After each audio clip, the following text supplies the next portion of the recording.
Welcome to Album of the Week, episode 47, September 2023. For those of you new to this channel, here at Scream Blast Repeat, we bring you all things extreme metal, prog, and dark alternative. You can read our daily reviews at www.screamblastrepeat.com.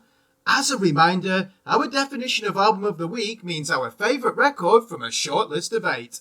Today, we review the debut album from Scottish grindcore crew Gendo Ikari. Their new LP is called Rokubungi, and they self-released it on the 1st of September 2023. Glasgow grindcore quartet Gendo Ikari formed in 2016 as creative-faced kids with a lot of noise to make. They released 2 EPs and 3 split records, but only now, after 7 years, are they ready to unleash their debut album. In true DIY fashion, they recorded some parts in the kitchen of drummer George Henry and mastered most of it in the bedroom of guitarist and vocalist Hamish Black. You can buy a cassette version of the album on a German record label called Lower Class Kids Records. Rokubungi is fun, murderous fun, if you like insane levels of violence and face-melting rage in your music.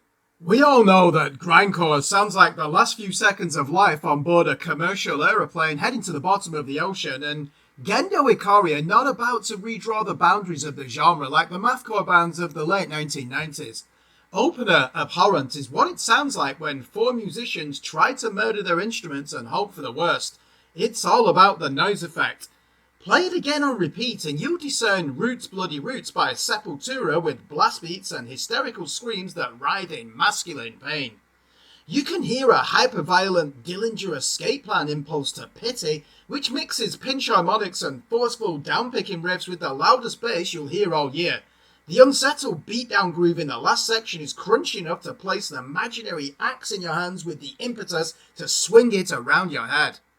Identifying the outside influences in this album is as pleasurable as the euphoric rage Gendo Ikari create for your repressed emotions. Let it all out is the motto here.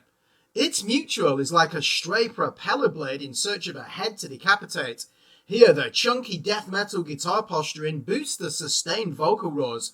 The noise rock mayhem of Exhaustion uses the bass to provide the low-end incursions while the guitars ache in a dissonant distortion worthy of a Big Black record from the late 1980s.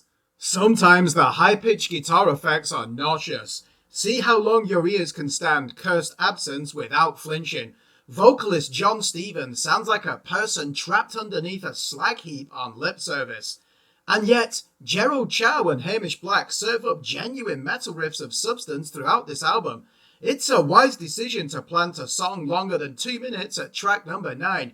You can get behind the unmelodious start-stop jab of moments of collapse before the guitars transition into intervals that resemble screeching sirens dropped down by 4 semitones. Rokubungi is an unpleasant affair, but grindcore is extreme metal's most offensive form of performance art. Words are less important than the emotions behind them. Musicianship comes second to the primary objective of subjecting the listener to a spectacle worthy of Antonin Artaud's Theatre of Cruelty manifesto. The suffocating industrial noise grind of Mard conjures images of coal miners trapped in a pit.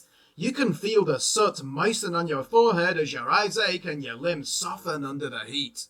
Gendo Ikari's music is not as one-dimensional as a paint stripper substance, but it will have the same health effect as methylene chloride.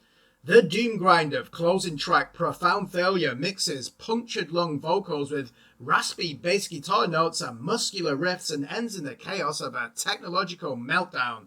You can see the smoke on your breath at the clang of the last note. 25 minutes of audio annihilation seldom feel as invigorating as this. One assumes the cassette version plays the entire album on side A and side B like Slayer's Rain in Blood.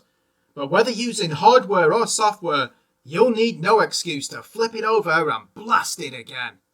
And so, after having our faces melted by this terrifying noise onslaught, we award it an 8 out of 10.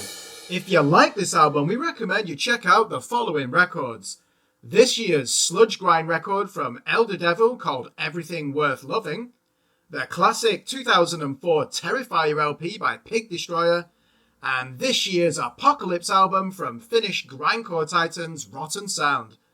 Thanks for watching, remember to like and subscribe to our YouTube channel, follow us on Facebook, and more importantly, please visit our website at www.screamblastrepeat.com for the latest album and EP reviews from established, up-and-coming and unsigned artists in the worlds of extreme metal, prog, and dark alternative.